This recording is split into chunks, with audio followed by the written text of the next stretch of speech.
I'm just imagining a science fiction scenario in which developments in computer technology get to a point where, well, when they start to embrace emotional intelligence and this kind of effective computing thing, which is big right now and has been for a few years. At the moment, effective computing is getting computers to understand the kind of emotional tones of humans to get a better grasp of what they want. But I'm imagining a time when computers themselves can embody those emotions as a way of understanding better, perhaps. It's a way of functioning better, of a way of processing information in a way that makes it seem more like knowledge or possibly more like wisdom, so that these computers are capable of doing most of the things that humans do in ways that humans do them, or where sentient creatures do them. And I think the only way you could do that realistically is by giving them some kind of felt sense.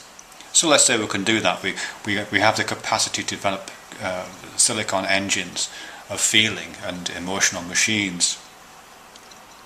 I mean, what do we do about that then? I mean, let's say we produce thousands of these machines all independently operating, and we gave them all a sense of joy, perhaps, that the successful calculation of a particular problem, the successful compilation of groups of data into ways which makes them manageable, we can say that gives them job satisfaction. We could build that in, job satisfaction.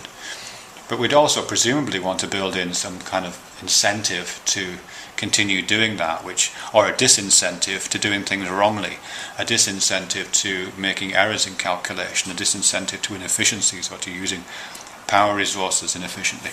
We'd want to disincentivize that. So we might want to give these effective engines some kind of negative stimulus as part of their programming, so that they do things badly, they feel minor itches and discomforts and possibly even pains. And we probably want to get them to preserve their own, following Asimov's laws of robotics, we would probably want them to conserve their own being, so they didn't just fall off the edge of cliffs or needlessly jump into canals. We'd want to do that. And in order to do that, we'd probably again want to disincentivize that behavior by making moves in those directions uncomfortable for these machines. And we probably want to fill the world with these machines, all operating with the carrot of a job well done and the stick of disincentivization towards self-destructive behavior or destructive behavior of other machines. But we wouldn't be able to stop it, would we? I mean, we wouldn't be able to stop these machines occasionally making mistakes. We wouldn't be able to stop them competing for the right and for the capacity to be able to perform more optimally than the next machine. We would want them to survive because we'd need them to. We'd want them to survive in a relatively competitive environment, I would guess, and the environment would be naturally relatively competitive. In fact, it would need to be, just to make these things operate. So we'd be making machines which we were casting into the world, knowing that possibly a small proportion of them, it might just be one machine, it might just be my laptop here. Every other machine in the world has job satisfaction, but for reasons that are implicit in the system, my laptop will say it's having a really bad time.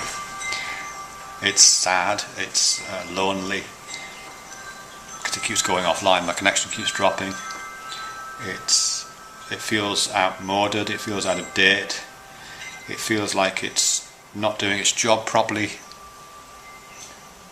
Because the battery is nearly flat on this laptop, it's probably feeling exhausted and tethered to the wall, like a patient in a coma, or in a kidney machine. It probably feels a bit worried in case it's going to be replaced, as this laptop will in September, because it's a work laptop and I'm due a new one in September. So maybe it's feeling like that. Maybe it overheats quite a bit, and maybe that's painful. Maybe it's suffering from that pain. Or maybe it's just worried about the next generation of laptops. This is a Dell Latitude D531.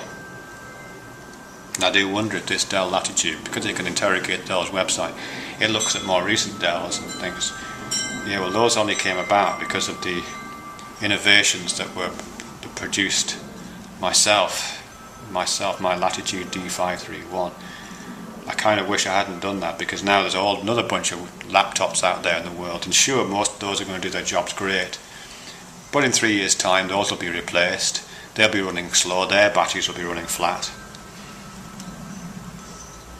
and some of them will feel exactly the way I feel, and probably worse, and they'll end up just on reclamation sites, probably in India, having the little bits of precious metal stripped for them, while they cheaply paid workers who are doing that job probably suffer health problems as a result of dealing with those metals.